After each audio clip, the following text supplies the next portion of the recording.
السلام عليكم ورحمة الله وبركاته. الحمد لله وحده والصلاة والسلام على من لا نبي أما بعد. সম্মানিত উপস্থিতি, আমি মার্কাজুস সুন্নাহ আস-সালাফি কিতাব বিভাগের একজন ছাত্র। আমার নাম মোহাম্মদ মহসিন হাসান।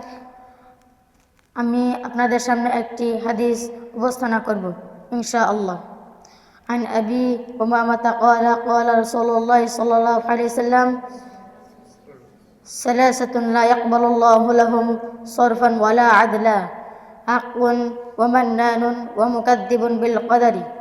আবু উমামা রাদিয়াল্লাহু আনহু হতে বর্ণিত, রাসূল সাল্লাল্লাহু আলাইহি ওয়াসাল্লাম বলেছেন, তিন শ্রেণীর ব্যক্তিকে আল্লাহ তাআলা ফরজ ও নফল ইবাদত কবুল করবেন না। এক, পিতামাতার অবাধ্য সন্তান। দুই, দান করে খোটা দানকারী। তিন, তাকদীরে অস্বীকারী।